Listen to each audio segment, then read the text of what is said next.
Week in Review. I'm Tom Vassell, and this is a video we put out every week here on the Dice Tower. We do a lot of reviews every week. This is a short summary of all the reviews that we've done, and then you can look in the description for links to those videos if you want to learn more.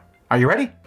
Let's go. Hey everybody, Z Garcia here. Last week I reviewed 4 different things. We also put out a top 10, by the way, go check that out.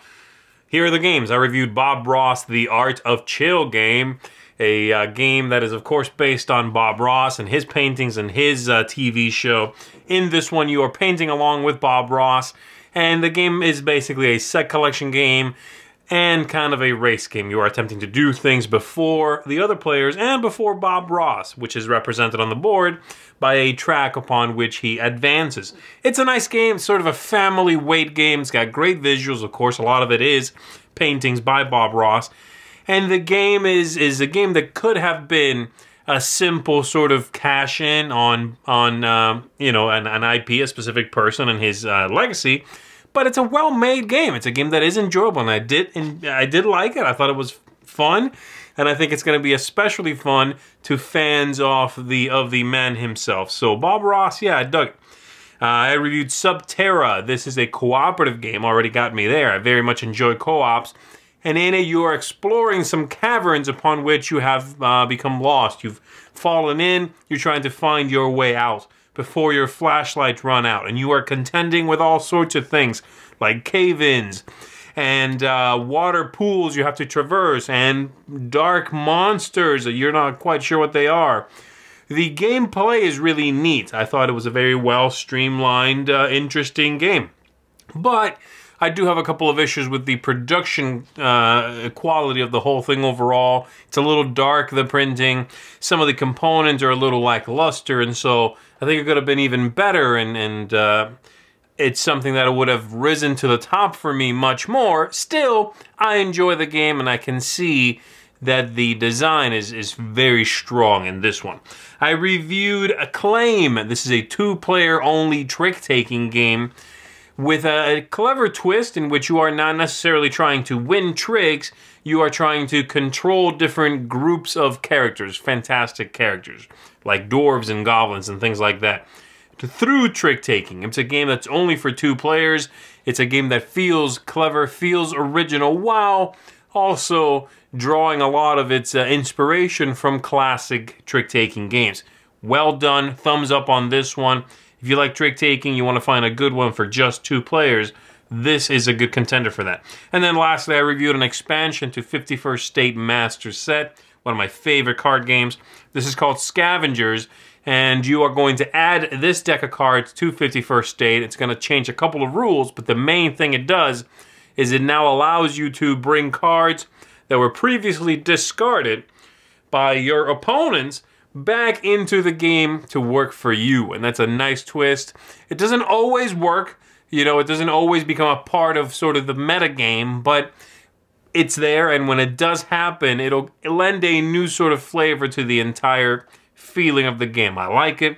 It's well done, well printed, well implemented, great artwork, and I enjoy it. I'm not going to use it every time. It's not that kind of expansion, but when I want to change up the base game a little bit, this is a good way to do it. So that's it for me. I will see you all next time. Hello everyone, we are Meeple Talk, and this week we reviewed King of New York. It's a follow-up game to the original King of Tokyo, but it's got a little more meat to it. I say, you know what, it didn't lose any of the gameplay, even though it made it a more full game. I give it an 8.5 out of 10.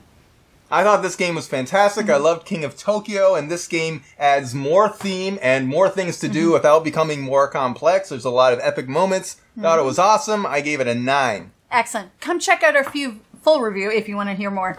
Hey folks, welcome back to another week in review. I did a review for the Sepulchral Guard and Iron Skulls boys, a couple of warband expansions for Warhammer Underworld's Shadespire, the new title that's coming out from Games Workshop here pretty soon, and gave it a 9 out of 10. I love both of these armies. They play very differently. They play differently than the 2 that come in the core box, and they play differently from each other as well. They really have, both of them, their own flavor to them. So gave both of them really high marks, 9 out of 10. I really enjoy this game a lot. You can check out the review for further information. Also did an informational video, not really a review, but it was on expansion campaign for Massive Darkness. It's called A Quest of Crystal and Lava. It's pretty neat. Comes with a whole bunch of more map tiles and, of course, 6 scenarios which are meant to be played in order as a new campaign after you, I guess, finish the one that comes in the box. So that's a pretty cool thing. Go check that out as well. Also did a top 10 games to demo at Essen 2017. So if you're going to be at Essen this year, which is coming up here in just a little bit, give a look to that video because, of course, it's what I think you should go demo. So if you're a heavy Eurogamer or something like that, probably not going to hit your fancy, but I think these are great games. You should at least go check them out, take a look at them. Maybe not sit down and demo them, but I think you should go demo them. But so go check that top 10 out. And then we also did another Throat Punch lunch this week. Another episode went up, and a lot of great segments from my contributors. Had a great time making it, great time watching it during the editing process. So it was a great time. I think you'll enjoy it as well. Go check that out. And that's it for me this week, folks. We'll see you on the flip side. Okay, so for me, first of all, we have London from Martin Wallace. This is the redone version from Osprey Games. Wasn't really a big fan of this one. I think the game itself is gorgeous. The game itself works. A lot of people are going to like it. But for me, the constant stress of dealing with these poverty cubes, running your machine one time, and just this, the game felt more like work than fun to me. It's very well designed. A lot of you will like it, but not I. Jungle Party, this is a memory matched mixed with roll and move, which sounds like the really bad thing, but it is fun because you're sliding tiles through which you're moving some tiles to be hidden and not hidden. Really fun for smaller children. Paku Paku, this is a weird little game where you're rolling dice as fast as you can and passing those dice, but every once in a while you roll a die that makes you stack a dish in the middle. If you make the whole thing fall, you then roll some dice and get points. You don't want points. A silly fun game, Paku Paku. Stroop. Stroop is a game in which you will be flipping cards over as fast as you can, and those cards might say the word blue, but it's written in black, and it's hollow, and it's all in capital letters, and then in that card, because it says blue, you play any card in your hand that's blue, regardless of what it says. So I play a blue card, and that card says hollow, so now the next person plays a card that has hollow letters. Very thinky speed game. Not for everyone, but I liked it. Then we have Secrets. This is a Bruno Feduti, Eric Lang game, which is like a riff on Cockroach Poker, in which in this game you're offering cards to other players, and they are going to take them or not. You know, if they don't take it, then you get it, and the card is good or bad. So it can be a lot of fun, but there's special powers and point system. It's a silly, fun little kind of deduction game. Then we have Professor Evil and the Citadel of Time. Melody and I took a look at this one. It's a cooperative game in which players are sneaking into Professor Evil's citadel, which is really a mansion, and stealing back things that he's stolen, like the Mona Lisa painting and all that jazz. So you're doing this, working together. He's moving around randomly. You're trying to move around using special abilities, very asymmetrical. There's a lot of luck involved in the game, but it still is very fun. Monster Trap is a semi-cooperative kids game. By semi-cooperative, each turn you're on a team with somebody else and you're working together with levers trying to move a monster through a little bit of a maze. And then you'll score points for each of the times you were with someone else on a team. Fun, silly game for children. The Quadropos expansion. This is not a necessary expansion. It just adds some more tiles that you can replace tiles, the city civics tiles in the middle. It just gives more tiles for the game, really. So, good, right? Boom Blast Stix. This is a really silly game. We have these weird little, there's sticks things, they like bend and you twist them, and then you put them down carefully on a pile, and eventually someone puts it down and they all pop. And you don't want them to pop. That's the whole game. I like it. It's a one-time thing, you know, once in a while, but kids especially enjoy it. Eldritch Horror Dreamlands. This is the newest expansion for Eldritch Horror, in which they're going to, there's the dreamer, and there's these guys there that make you sleep and go into the dreamlands and have really weird dreams.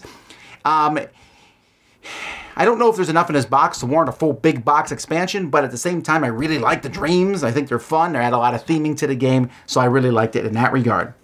Ascension's Alliance. This is a really small expansion, and it lets you play Ascension as a team with somebody else. And so you're on a team together, and you go back and forth. Really entertaining and fun.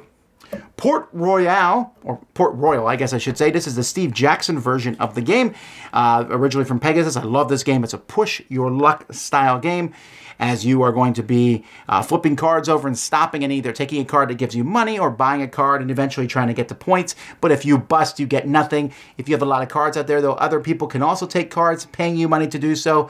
A lot of good decisions, but also fun push your luck. Great little game. And then I took a look at the new gigantic, deluxe, wonderful Flick 'em Up set. It's very expensive. But if you want a big set to have at a store or a convention or just in your house, you just love the game as much as I do, this set is not only bigger, but it's also much better component quality. Those are the reviews we did this week, folks. Thanks so much for watching. Until next time, I'm Tom Vassell, and this has been Week in Review on the Dice Tower.